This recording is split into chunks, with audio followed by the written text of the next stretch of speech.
दिलीप, आप हमारे वीडियोस को अभी ध्यान से सुन रहे हो? बिल्कुल सर, बिल्कुल सर, 100% सर, बिल्कुल सर। आपके वीडियो आपको। से जो एनर्जी जो मिल रही है लोगों को, हाँ। जिस तरह से लोग जाग रहे हैं सर, जिस तरह से लोगों को ये पता चल रहा है कि कहीं न कहीं एक इतना प्रशासनिक बड़ा अधिकारी जिस तरह से ये काम कर रहा है, देश हित के लिए कर रहा है, ये एक बहुत ही सराहनीय कार्य है सर।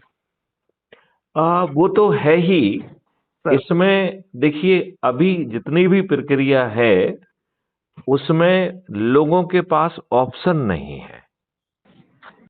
मेन प्रॉब्लम क्या है कि सभी पार्टियां मक्कार हैं, बदमाश हैं, और मुझे तो उन्हें देशद्रोही कहने में भी कोई शर्म नहीं है। राइट? सर। क्योंकि मेरा ये मानना है कि इन लोगों ने षड्यंत्र पूर्वक हुँ, हुँ। हुँ, हुँ। अंग्रेजों से सत्ता प्राप्त की, और बिल्कुल, अंग्रेजों ने जो सिस्टम बनाए थे वो सभी अपने लाभ के लिए बनाए थे। सर, बिल्कुल सर। उन्होंने मुट्ठी भर अंग्रेजों ने भारतीयों को उपयोग किया, और कंडक्ट रूल से लेके हर चीज इस ढंग से बनाई जिससे उनका नियंत्रण बना रहे। सर, नियम कानून भी इसी ढंग से बनाए गए थे जिससे कि अंग्रेज अपना शोषण की प्रक्रिया जारी रखें। और उनके साथ साथ इस पूरी प्रक्रिया में उनके चार उद्देश्य थे। पहला उद्देश्य था भारतीय गुलामों को, जिसमें हम सब लोग आ पाते हैं, उनको बिल्कुल, अपमानित करना। बिल्कुल सर। अपमानित करना अंग्रेजों की सोच का हिस्सा था। हम राइट, में हीन भावना पैदा करना उनकी सोच का हिस्सा था। बिल्कुल, यही कारण है कि आपको जहां जहां दल होता है वहां आपको जो है ना, पैंट शर्ट उतरवा देते हैं, आपको अंडरवियर में खड़ा कर देते हैं। 100% सर। तो ये अपमानित करने की सोच और प्रक्रिया थी। फिर बिल्कुल, उत्पीड़ित करना भी था। अपमानित करना, उत्पीड़ित करना, शोषित करना, और हुँ, प्रक्रिया को और नियम कानून को इस ढंग से बनाया गया था कि आप प्रक्रिया में उलझे रहें, आप न्याय से वंचित रहें, बिल्कुल और सर, प्रक्रिया में ही आप टूट जाएं।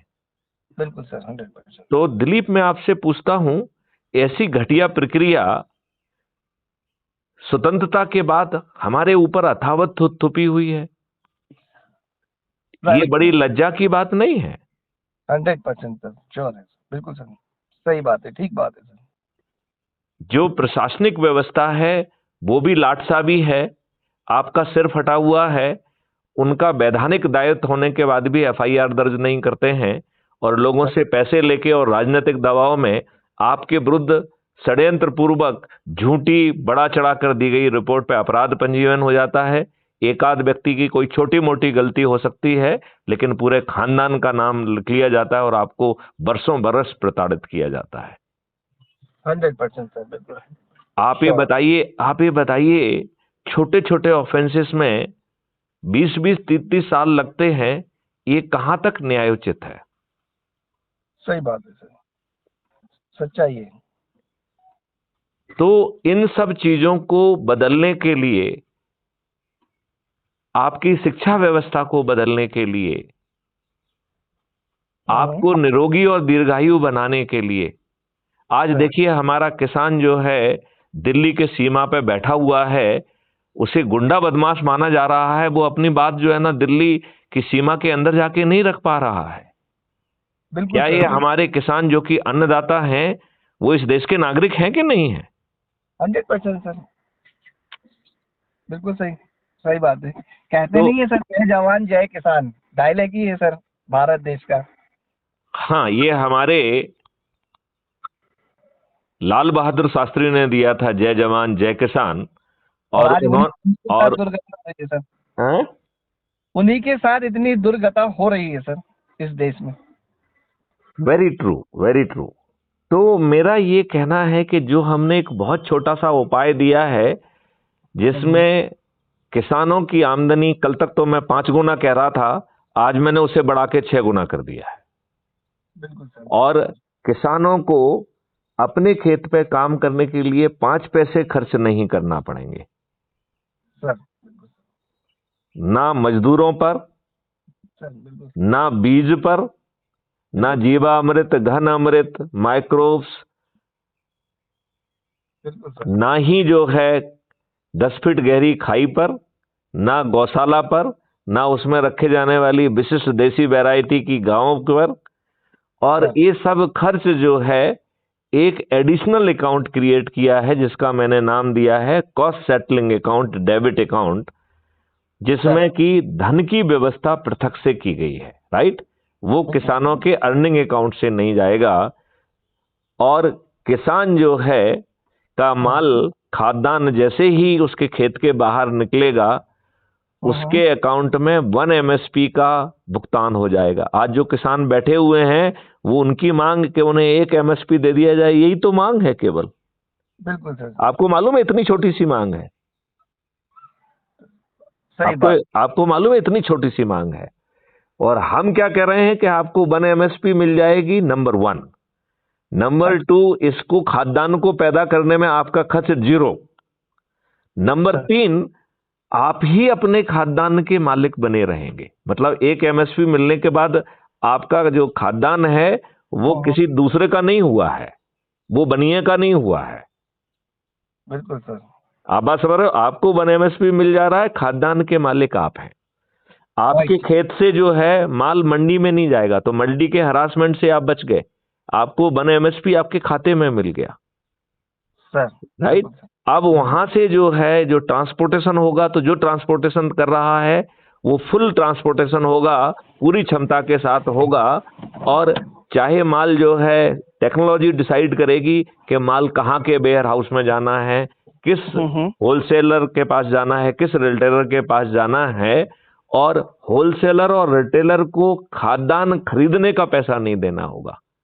वो जो अपनी सेवाएं दे रहा है उसे सेवा के अनुसार जो है ना चार्ज मिलेगा, और वो चार्ज मिलेगा उसको किसान के कॉस्ट सेटलिंग अकाउंट से, जहां किसान को अपना पैसा नहीं देना पड़ रहा है। Right sir. और जो ये माल है, ये जब जो यूज करने वाला है, कंज्यूमर है, जब उसके पास पहुंचेगा तब उसे 3 MSP लगेंगे। आज देखो 10 रुपए का टमाटर है, पब्लिक को 70 रुपए में मिलता है, 60 रुपए में मिलता है। मतलब यदि हम 10 रुपए को 1 MSP मान लें तो कंज्यूमर को वो 6 और 7 MSP में मिल रहा है। हमारी क्राइम फ्री भारत की जो एग्रो व्यवस्था है उसमें ये 3 MSP में मिलेगा, तो 30 रुपए में अधिकतम मिलेगा। और जो ये 20 रुपए हैं, 10 रुपए तो आपने किसान को पहले दिन दे दिए। बिल्कुल सर। बिल्कुल सर। जो 20 रुपए हैं ये कॉस्ट सेटलिंग अकाउंट में जाएंगे, किसान के ही, और उससे ही ये सब भुगतान होगा। तो जब तक कंज्यूमर के मुंह में नहीं जाता है तब तक वो जो है उसका मालिक किसान है। तो बताइए सबका लाभ हो गया कि नहीं हो गया? बिल्कुल सर, 100% सर, 100% बिल्कुल सर। तो हमारा किसानों से निवेदन है कि माननीय नरेंद्र मोदी जी तो उनकी बात सुन नहीं रहे हैं। वो सब अपनी बात कह के अपने अपने घर जाएं, और क्राइम फ्री भारत मिशन से जुड़कर खुद सदस्य शपथ लें, और अपने बच्चों को, अपने रिश्तेदारों को, अपने मित्रों को, अपने पड़ोसियों को, आसपास में रहने वाले युवा साथियों को, वरिष्ठ नागरिकों को, और जिन संगठनों से भी वो जुड़े हों उनके लोगों को जोड़कर मात्र 9 दिन का प्रयास करना है। 9 दिन में हम 100 करोड़ से भी अधिक हो जाएंगे। बिल्कुल सर। 100 करोड़ से भी अधिक हो जाएंगे दिलीप, 100 करोड़ से भी अधिक हो जाएंगे। जब ये 100 करोड़ लोग छत पर चढ़कर माननीय नरेंद्र मोदी से निवेदन करेंगे, प्रार्थना करेंगे, अनुनय करेंगे, विनय करेंगे, तो माननीय नरेंद्र मोदी जी उसे मानने के लिए बेबस होंगे कि नहीं होंगे? 100% सर। और यदि माननीय नरेंद्र मोदी जी इसे मान लेते हैं तो उन्हें केवल 3 ही काम करना है। पहला काम करना है, जितने भी नियम कानून, जिसने भी जो है संविधान के मौलिक अधिकार के या संविधान के दिशा निर्देशों के विपरीत बनाए हैं, उन्हें अभी रिपील करना पड़ेगा चुनाव के पहले। बिल्कुल सर। बिल्कुल सर। पहला।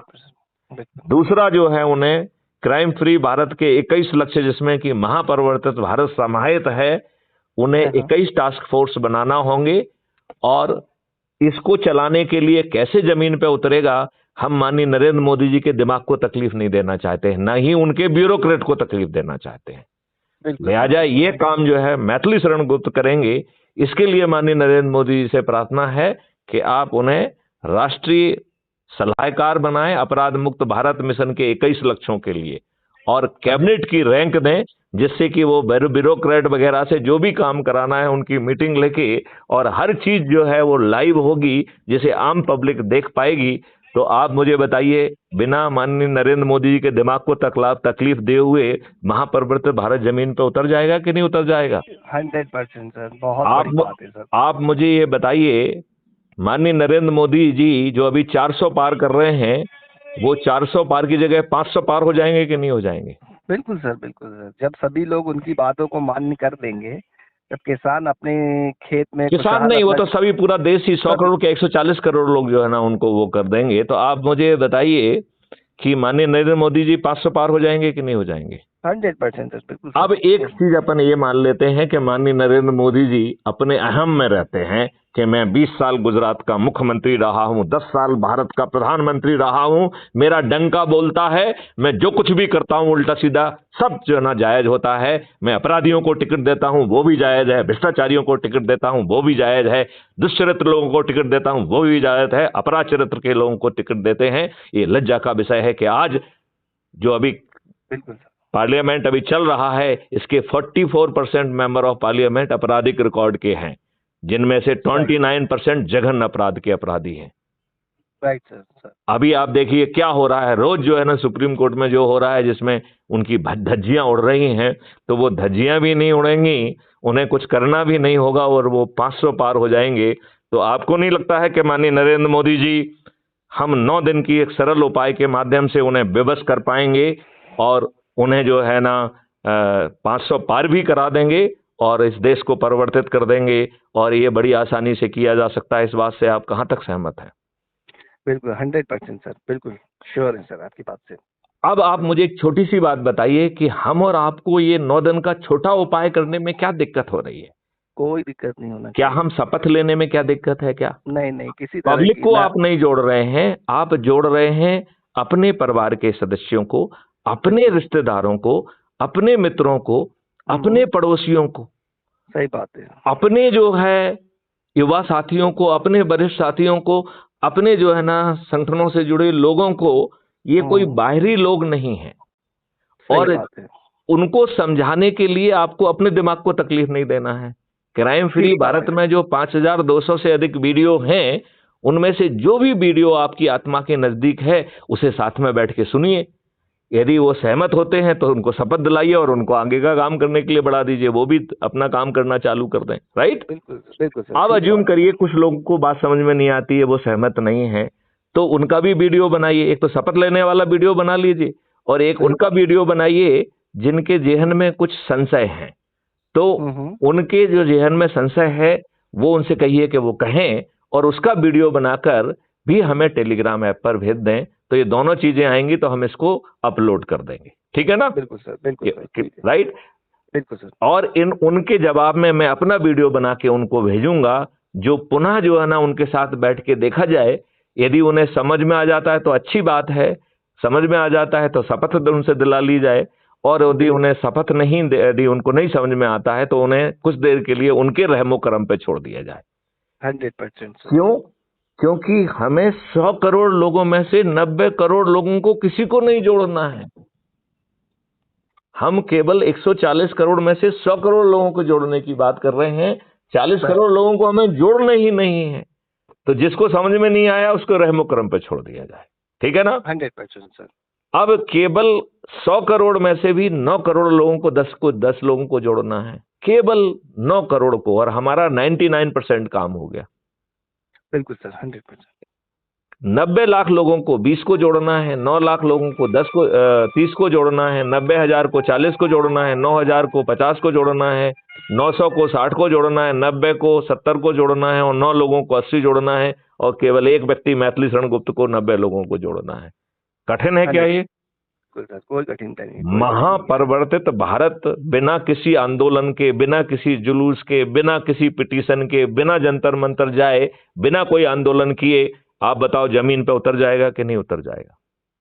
100%। अब एक मिनट एक कल्पना करते हैं कि माननीय नरेंद्र मोदी जी हमारी बात नहीं सुनते हैं। राइट? बिल्कुल सर। 1 मिनट के लिए मान लेते हैं, किसी भी अहम में हम्म। तो हम 100 करोड़ हैं, ऐसे 543 लोग जो सबसे अधिक लोगों को जोड़ेंगे उनको हम चंद्रगुप्त कहेंगे, उनके घर पे टिकट भेज देंगे सांसद का, छत पे चढ़ के शपथ लेते हुए उन्हें विजयी बना देंगे और मैथिली सड़क की अगुवाई में पार्लियामेंट में बैठकर जो अनुनय विनय हम माननीय नरेंद्र मोदी जी से कर रहे हैं वो मैथिली सड़क खुद कर देंगे। इसमें कोई दिक्कत है क्या? बिल्कुल सर, 100% सर। नहीं कोई दिक्कत है इसमें? नहीं नहीं, कोई दिक्कत नहीं है सर। तो आप अपनी शपथ लेके बना के भेजिए और आप बाकी लोगों की भी शपथ का काम चालू करिए, दूसरों से अपेक्षा करने की बजाय इसकी लॉ जो है घर पे भी चालू होना चाहिए। बिल्कुल सर, 100%। ठीक है, सर, चलिए, आपका देश की जनता के नाम क्या संदेश है?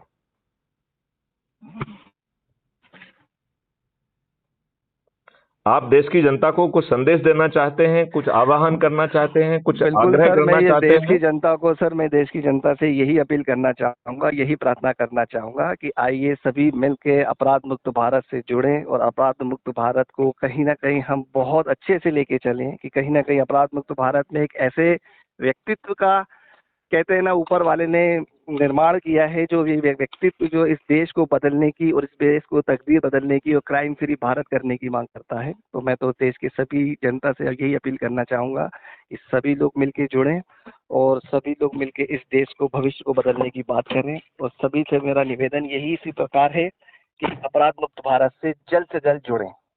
जय हिंद, जय भारत, वंदे मातरम। जय हिंद, जय भारत, वंदे मातरम, जय गुरुदेव।